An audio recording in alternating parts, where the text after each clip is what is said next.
بسم الله الرحمن الرحيم. الحمد لله رب العالمين والصلاة والسلام على رسوله الكريم، أما بعد.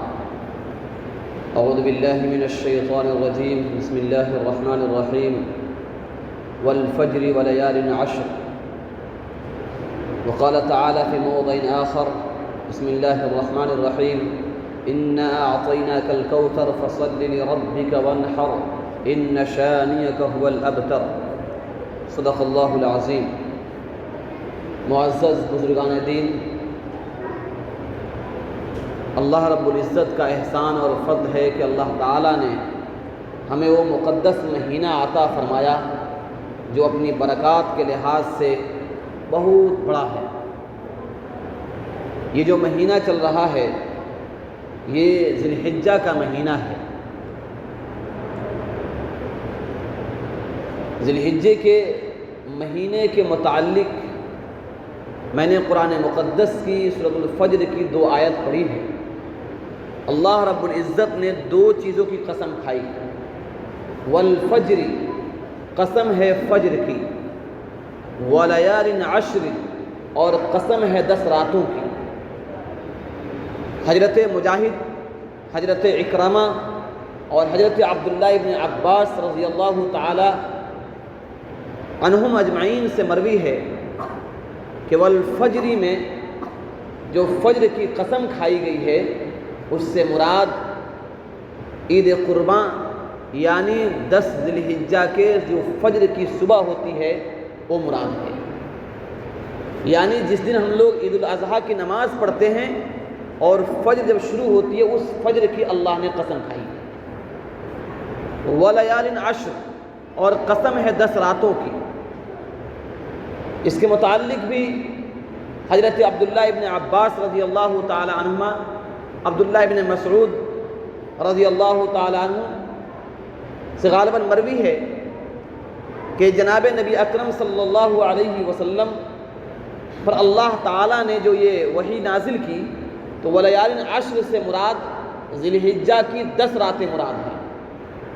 جو شروع کی 10 راتیں ہیں، 1 تاریخ سے لے کر 10 تاریخ تک کی جو راتیں ہیں وہ رات مراد ہیں. بہت غور کرنے کی بات ہے کہ اللہ رب العزت نے ان راتوں اور اس صبح کی قسم کیوں کھائی.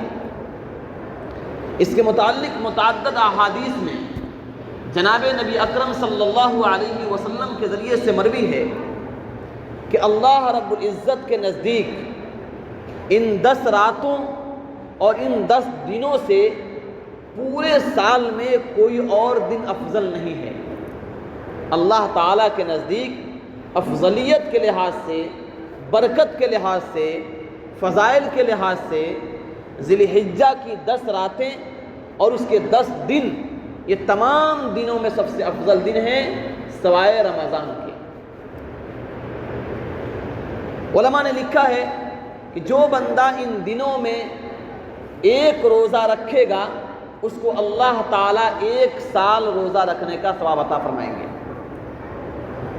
اور جو کوئی اس کی 1 رات میں جگے گا اللہ تعالیٰ اس کو شب قدر کی رات میں عبادت کرنے کا ثواب عطا فرمائیں گے. جناب نبی اکرم صلی اللہ علیہ وسلم کے ان فرمودات، ان ارشادات کے باوجود اگر ہم ان راتوں کی فضیلت کو حاصل نہ کریں، ان راتوں کو واہیات میں ضائع کر دیں، ان دنوں کو غنیمت نہ جانیں تو ہم سے بڑا محروم کوئی نہیں ہو سکتا ہے. میرے محترم بزرگوں اور دوستو، رمضان کی راتیں اور رمضان کے ایام کا تو کچھ خیال ہم رکھ لیتے ہیں اور اس کے برکات کو حاصل کرنے کی کوشش کرتے ہیں، لیکن کبھی ہم غور نہیں کرتے کہ اتنی بڑی فضیلت والی رات ہے کہ اللہ تعالیٰ نے قرآن مقدس میں ان راتوں کی قسم کھائی. شب قدر ڈھونڈنے کے لیے اللہ تعالیٰ نے 10 راتیں عطا فرمائی. ان میں سے 5 راتوں میں سے کوئی 1 رات ہو سکتا ہے، یقین سے کوئی نہیں کہہ سکتا. 21، 23، 25، 27، 29 ان میں سے کوئی 1 رات ہو سکتی ہے. لیکن اللہ کے نبی علیہ السلام کے زبانی صحابہ اکرام سے مروی ہے کہ اگر کوئی بندہ ذی الحجہ کی راتوں میں اگر اللہ کی عبادت کرتا ہے تو اللہ تعالیٰ اس کو شب قدر کی رات میں عبادت کرنے کے اتنا ثواب عطا فرماتے ہیں۔ گویا کہ یہ یقینی ہے، ان 5 راتوں میں کون سی راتیں یقینی نہیں ہے، لیکن ذی الحجہ کی ہر 10 رات میں سے ہر رات یقینی ہے۔ آدمی جس رات میں جگے گا اللہ تعالیٰ اس کو شب قدر جیسی ثواب عطا فرمائیں گے۔ دن میں اگر روزہ رکھ لے تو اللہ رب العزت 1 سال روزہ رکھنے کا ثواب عطا فرمائیں گے۔ اس کے ساتھ ساتھ ایک حدیث میں آتا ہے کہ اگر کوئی بندہ یوم عرفہ یعنی 9ویں ذی الحجہ کے دن، جیسے کہ اپنے ہاں جمعہ کے دن، آنے والے جمعہ کا دن جو ہے وہ یوم عرفہ رہے گا، یوم عرفہ کو اگر کوئی بندہ روزہ رکھتا ہے تو اللہ تعالیٰ اس روزے کی برکت سے 1 سال پچھلا گناہ اور 1 سال آنے والے گناہ کو اللہ معاف کر دیں گے۔ چنانچہ حضرت ایک بزرگ گزرے ہیں، ان کا نام ذہن میں نہیں ہے، وہ ایک مرتبہ یوم عرفہ کے دن شام کو 9ویں ذی الحجہ کو شام کو حضرت لوط علیہ السلام کی بستی سے گزر رہے تھے۔ انہوں نے دیکھا کہ ایک نوجوان آ رہا ہے جو بالکل دھول اور گرد مٹی میں لپٹا ہوا ہے۔ بڑی حیرانی ہوئی کہ آخر یہ ہے کون؟ کہتے ہیں کہ غور کرنے سے مجھے لگا کہ یہ شیطان ہے۔ قریب گئے، پوچھا کہ تم نے اپنی حالت کیوں ایسی بنا لی؟ پہلے معلوم کیا کہ تم کون ہو؟ تو اس نے بتایا کہ میں شیطان ہوں، ابلیس ہوں۔ کہا کہ ایسی حالت تمہاری کیوں ہو گئی؟ کہا کہ میری حالت کیوں نہ ہوتی، میں نے پورے سال انسانوں پر جو محنت کی تھی، ہم نے پورے سال انسانوں سے جو گناہ کرائے تھے، ہم نے پورے سال انسانوں کو جو بہکایا تھا، انسان گناہ کر کر کے اللہ سے دور ہو گئے تھے، آج یوم عرفہ کو اللہ تعالیٰ نے سب لوگوں کی بخشش کر دی، تو میں اس غم میں اپنے جسم پر مٹی ڈال رہا ہوں اور اس غم میں پریشان ہوں کہ میں نے پوری سال جو محنت کی وہ محنت میری ضائع ہو گئی اور میں برباد ہو گیا۔ تو پھر کہا کہ یہاں کیا کر رہے ہو تم؟ کہا کہ میں عرفات سے بھاگ کر میں اس علاقے میں آ گیا ہوں تاکہ میرے دل کو تھوڑی تسلی ملے۔ کیوں تسلی ملے؟ کیونکہ یہ وہی مقام اور وہی جگہ ہے جہاں پر اللہ تعالیٰ نے لوط علیہ السلام کی قوم کو عذاب بھیج کر ہلاک کر دیا تھا۔ پوری قوم کو اللہ نے ہلاک کر دیا تھا، پوری قوم زمین میں دھسا دی گئی تھی، اللہ نے آسمان سے پتھر برسائے تھے اور سب کے سب تباہ کر دیے گئے تھے۔ تو کہا کہ جب یوم عرفہ کے دن اللہ نے سب کو معاف کیا اور میرے دل کو بڑی چوٹ لگی، تو اس عذاب کی جگہ دیکھنے آیا ہوں کہ میرے ہی بہکانے سے یہ لوگ گناہ کیے تھے اور پھر اللہ نے ان پر عذاب بھیجا تھا۔ اس کو دیکھ کر تھوڑی دل کو ٹھنڈک میری ہو رہی ہے۔ آپ غور کیجئے کہ ایک یوم عرفہ کے دن حجاج اکرام جو لاکھوں کی تعداد میں 30-32 لاکھ لوگ پوری دنیا سے بیت اللہ کو چلے گئے ہیں۔ اب ان کے چند دنوں کے بعد ایام حج شروع ہو جائیں گے، پھر یوم عرفہ میں وقوف عرفہ کریں گے، عرفہ کے میدان میں ٹھہریں گے، آسمان ان کا چھت ہوگا، زمین ان کا فرش ہوگا، اور وہاں پر جب وہ ہاتھ اٹھائیں گے تو اللہ اپنے کسی مہمان کو بغیر بخشش کے واپس نہیں کرے گا۔ حدیث پاک میں آتا ہے کہ اگر کوئی بندہ حج کو جائے اور اس میں کوئی گناہ والا عمل نہ کرے، لڑائی جھگڑا نہ کرے، تو وہ لوٹے گا وہاں سے اس حال میں کہ جیسے کہ اس کی ماں نے اس دن اس کو پیدا کیا ہے۔ یہ بشارت دی گئی ہے ان لوگوں کو جو وہاں پر گئے ہیں۔ اس سے شیطان کو تکلیف ہوتی ہے۔ بہرحال والفجر ولیال عشر کی تھوڑی سی تفسیر آپ کے سامنے بیان کی گئی۔ یہ رات کتنی مقدس راتیں ہیں، یہ دن کتنے مقدس دن ہیں۔ اس لیے ہم سبوں کو چاہیے، 2 دن نکل گئے، 2 راتیں نکل گئیں، ابھی بھی ہمارے ہاتھ میں 8 راتیں باقی ہیں، 8 دن باقی ہیں۔ اللہ کے لیے آپ حضرات اور ہم سب خود مخاطب ہوں میں کہ ان ایام کو، ان راتوں کو غنیمت سمجھیں، راتوں کو کم سے کم 2 رکعت پڑھ کے اللہ سے دعا کر لے کہ اللہ تعالیٰ جو کمی کوتاہی اسے معاف کر دیجئے، کیونکہ زندگی کی ڈور کو کب کاٹ دیا جائے گا، زندگی کی رسی کو کب کھینچ لیا جائے گا، کسی کو پتہ نہیں ہے۔ کل ہمارے صف میں کوئی نماز پڑھتا تھا، آج ہم سے محروم ہو چکا ہے۔ کون کس شکل میں جائے گا یہ بھی پتہ نہیں ہے۔ ہمیشہ اللہ تعالیٰ سے عافیت والی زندگی اور ایمان پر عافیت والی موت اللہ سے مانگنی چاہیے۔ میرے بھائیوں اور بزرگوں اور دوستوں، ان ایام کو غنیمت جانیے اور اللہ رب العزت کے سامنے اپنے گناہوں سے توبہ کیجیے۔ اگر ممکن ہو سکے تھوڑی مہلت اور فرصت ہو تو روزہ ضرور رکھ لیجیے۔ اگر پورے 10 دن نہیں رکھ سکتے ہیں، 9 دن، تو کم سے کم یوم عرفہ کو روزہ رکھنے کا اہتمام کیجیے۔ اس دن اللہ تعالیٰ حاجیوں کی دعائیں قبول کرتے ہیں، ان کے صدقے میں اللہ ہماری دعائیں بھی قبول فرمائیں گے۔ اسی لیے بہت سی چیزوں میں صرف مشابہت کرنے سے بھی اللہ تعالیٰ بہت سے مسئلے حل کر دیتے ہیں۔ بہرحال سورہ فجر کی ان 2 آیات کی تفسیر اور ترجمہ کیا گیا۔ اب ایک سورت میں نے اور پڑھی تھی، انا اعطیناک الکوثر فصل لربک وانحر ان شانئک هو الابتر۔ اللہ تعالیٰ فرماتے ہیں کہ ہم نے آپ کو حوض کوثر دیا ہے، سو آپ اللہ کے لیے نماز پڑھیے اور قربانی کیجیے، یقیناً آپ کا دشمن ہی نامراد ہوگا۔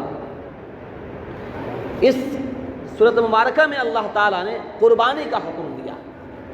قربانی کن پر واجب ہے اور کن پر نہیں ہے، ہر سال مسئلے کو سنتے ہیں، مزید اس پر بولنے کی ضرورت نہیں ہے۔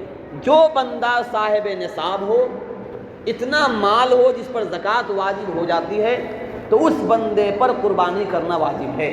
ایک فیملی کے اگر 10 ممبر ہیں، 10 کے پاس اتنا مال ہے تو 10 پر قربانی واجب ہے۔ اور اس وقت میں تقریباً 52.5 تولے چاندی کی قیمت 37 یا 38 ہزار روپے بنتے ہیں، 38,000 روپیز۔ اگر کسی بندے کے پاس 38 ہزار روپے کا مالک ہے ہو تو اللہ تعالیٰ اس پر قربانی کو واجب کر دیے ہیں، چاہے وہ مرد ہو یا عورت، وہ بیٹا ہو یا باپ، بیوی ہو یا شوہر، ہر ایک کا الگ الگ مسئلہ رہے گا، ہر ایک کو قربانی کرنا ہوگا۔ اگر قربانی نہیں کرتا ہے تو جناب نبی اکرم صلی اللہ علیہ وسلم نے فرمایا کہ اگر کوئی بندہ اس پر قربانی کے واجب ہے اور قربانی نہ کرے تو ہمارے عیدگاہ کے قریب بھی نہ آئے۔ اللہ کے نبی نے فرمایا میرے عیدگاہ کے قریب بھی نہ آئے۔ اس لیے اہتمام کیجئے قربانی کرنے کا۔ بعض نادان اور جاہل قسم کے لوگ کہتے ہیں کہ قربانی کرنے سے فائدہ کیا ہے، جان کو تلف کرنا ہے، مال کا نقصان ہے، پردوشن خراب ہوتا ہے، آب و ہوا خراب ہوتی ہے۔ لیکن یہ سب جو ہے یہود و نصارہ کے پروپیگنڈے ہیں۔ حقیقت یہ ہے کہ اسلام کے اندر جو بھی حکم ہے وہ نیچر سے ملتا جلتا حکم ہے، وہ نیچر کے موافق حکم ہے۔ اور مقاصد شرعیہ، شریعت جن چیزوں کو ٹارگیٹ کرتا ہے، جس کو مقصد بناتا ہے، اس میں 5 چیزیں اہم ہوتی ہیں۔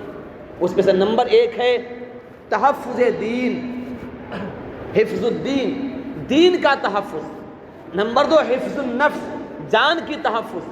نمبر 3 حفظ المال، مال کا تحفظ۔ نمبر 4 اس میں ہے حفظ النفس، حفظ النسل، اولاد کا تحفظ۔